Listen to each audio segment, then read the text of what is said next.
About 2 weeks ago, I was in Las Vegas, waiting in line to get into a convention with my good friend Jason. I looked around to the crowd, and they were all young people. And I bet you that 90% of them were under the age of 35. Suddenly, there was a noise, and I looked up, and there was this red balloon coming towards me. And I went over to reach to hit it, and then Jason pulls me back. He says, "Tony, don't touch it. It's a trick." What? A trick? Look, this hacker convention is anonymous for a reason. It's a gold mine for the best hackers in the world. And since you and I are in cybersecurity, they want to identify us too, because we're persons of interest. You touch that balloon, and they have your fingerprints. They have your fingerprints.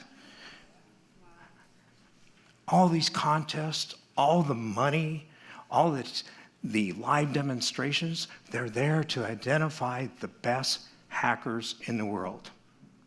And you can't identify the good guys from the bad guys, the white hats from the black hats. Don't trust anyone. Welcome to the Wild West of hacking. If you can't identify the good guys from the bad guys, are all hackers criminals? Are all hackers criminals? You know, that's a real dilemma, because we need the white hats protecting us from the black hats. Who else is going to do it? But if they all look the same, I mean, they do, because they look like somebody that you would see in a local coffee shop. They all look the same. So we went our way to the lecture halls, and I'm anxious to get there because there's some exciting topics. And then my friend Jason, he started pointing out the different hackers. Russian, Feds, Chinese national, Iranian, the Mossad. You get the point. But the ones that interested me, you know, the ones that interested me were the ones that were wearing backpacks, because they were there to intentionally steal an unprotected cell phone signal, crack into a computer or a tablet. You could see their antennas just coming out of their packs. They were very courageous and brave. They didn't care. They knew somebody there would not protect their stuff. We finally got to the lecture hall, and this was a how to do things. They really shared information. The first class, how to remotely control an airliner. Think about it. This was a perfect example of how we're moving from the physical world to the cyber world. Because in the physical world, we know what's happening. We've been there before. You go down to the airport to get on your flight. What do? You take off your shoes, you take out all your money, you take off your belt, and then you go through the scanner. And hopefully that scanner will not beep, because then they're going to pat you down. The next class even made more sense to me. It was how to overthrow a government. Really, how to overthrow a government. Now, it shouldn't surprise me, because the fact of the matter is we see it every day on TV. Everybody's tweeting, texting, and organizing people through social media. This is not a surprise. But what was really different about this presentation, they were actually going to teach you how to build a cyber mercenary team to be more efficient and practical. Then my favorite subject came out next. Weaponizing data science for social engineering. Wow, sounds pretty interesting. Well, when I first started working with programmers, we weren't concerned about human behavior. We weren't concerned about making things easy for the user. All we did is we went from point A to point B, and at that time, it was, Control C, Control D, Control S. It was just that simple. Now, you have a whole team of people surrounding those programmers. And they're looking and researching, and they're talking to people, anybody that can fog a mirror, they want to find out what they're thinking. And then they put all that stuff together and they design it, and then they tell the programmer, this is what you need to do to have a good program. This is what you need to do so we can sell our products. It's all about the money. And the game is really big. By 2020, the industry, the technical industry, expects to sell 20 billion Internet of Things. 20 billion Internet of Things. Now, what are those? Those are those convenient items that will allow you to control your lights, set your room temperature, look at your security cameras from home, but through a remote control device called the smartphone. And more of those are coming aboard. Smartphone. You know, it's interesting when I look at that because we know that these hackers are going to look and take advantage of the situation. They know the weaknesses already. They're ready to rip off everybody that's out there using a smartphone to control these devices. Why? It's really easy. If you think about it, what do you need to do?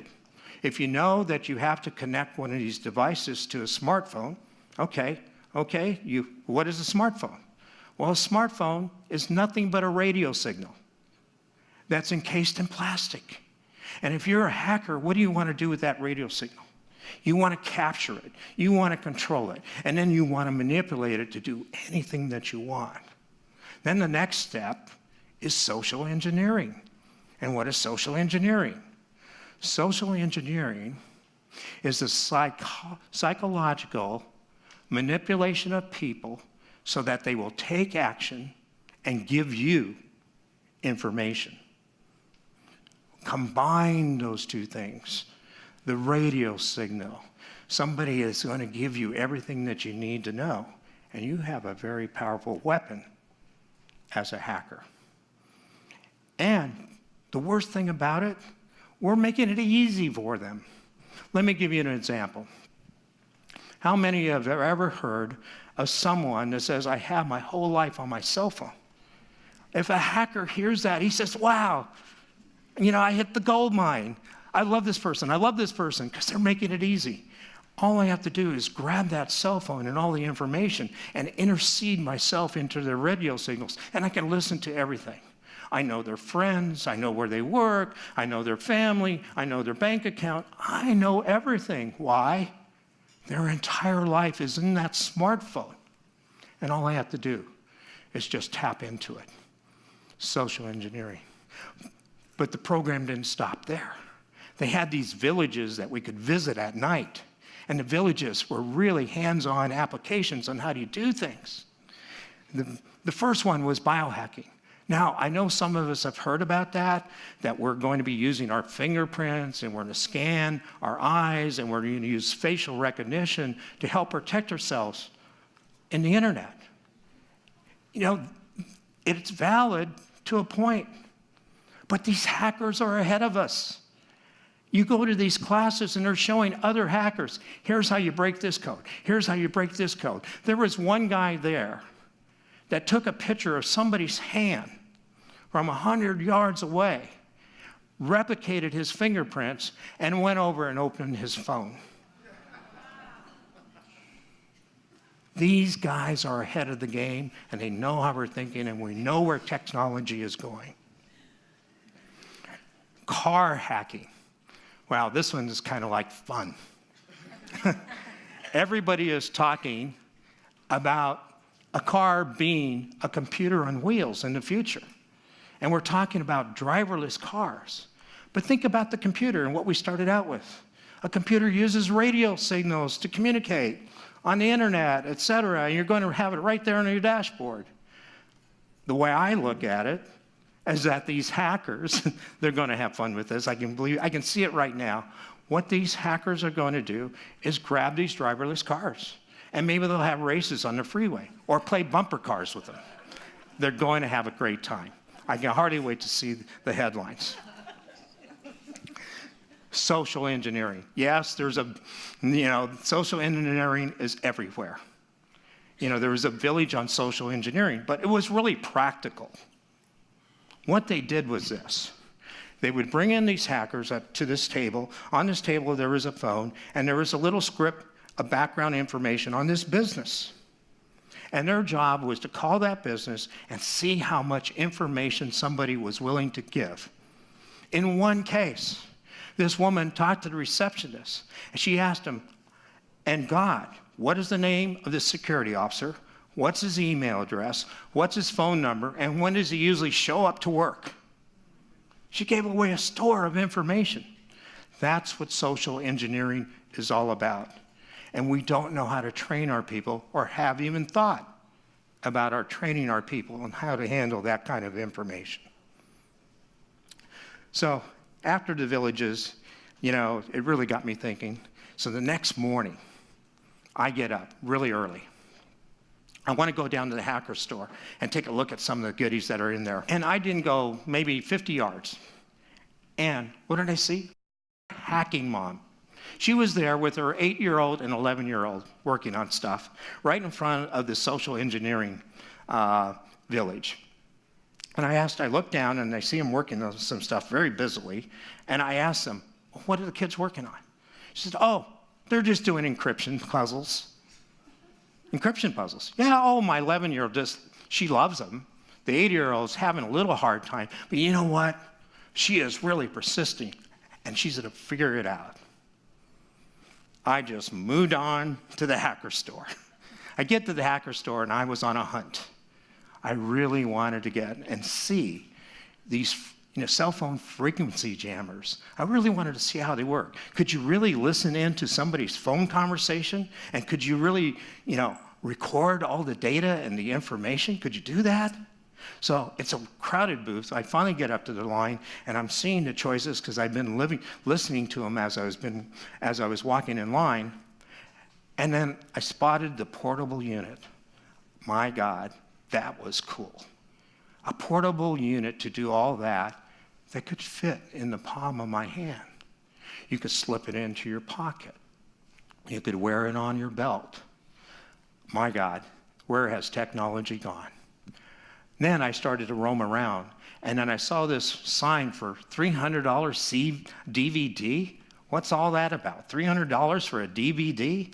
So I go and look at it, and I find out it's a lead list for hackers.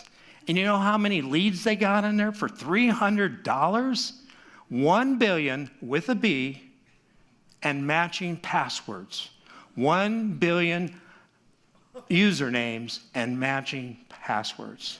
I left the building, I've left the room thinking, wow, this is unbelievable. If a person is really motivated and they want to become a black hat, they could do it for less than $10,000 and be on their way. Amazing. So I went home and we had dinner that night, and I started asking questions about the contest because the main contest was $3.75 million. The goal was to build a computer that could hack unknown software and plant patches on it with no keyboard. First prize, $2 million. Second prize, $1 million. Third prize, $750,000. There were about 100 entries.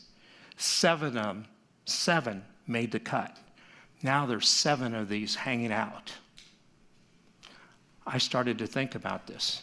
Imagine an artificial intelligent computer that could be disguised as furniture, and anything that walks by it gets hacked and plants a virus.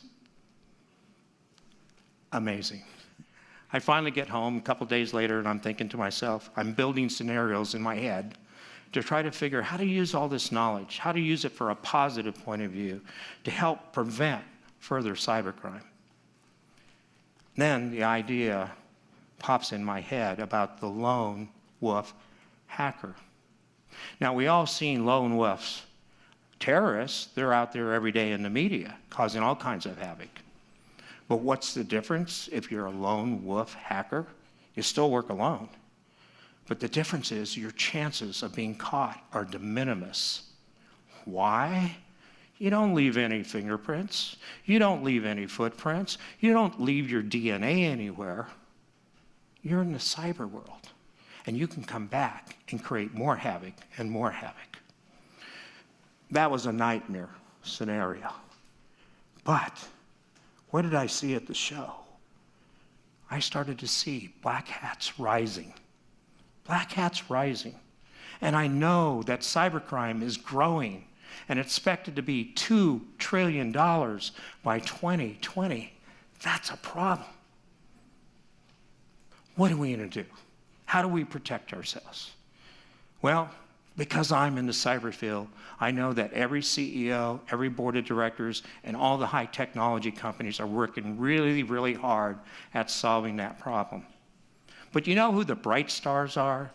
The bright stars are those 200 or 300 entrepreneurs that have started startups to crack the password problem. That one is critical because 90% of hacking starts with breaking a person's password. So what do we do now until that is available to us? You have to start changing your password. It is the only defense that you really have today. Now, remember the DVD that I talked about with 1 billion usernames and passwords? You're probably on that list. But that DVD was made at one point in time. That means the matching password is no longer good if you change your password. So go do it. It's a simple defense. Your cell phones. That's the link. So start shutting down your GPSs. I'm not saying don't use it. I'm not saying be a hermit. But don't turn on your GPS for everything and let it go 24/7. It's an invitation to a hacker to break into your system. Just an open invitation. And once they do, you're obviously in trouble. So we all have choices. We all have choices. We can either take the time and effort to protect ourselves or not. One last thing. Be careful of what you touch. Thank you.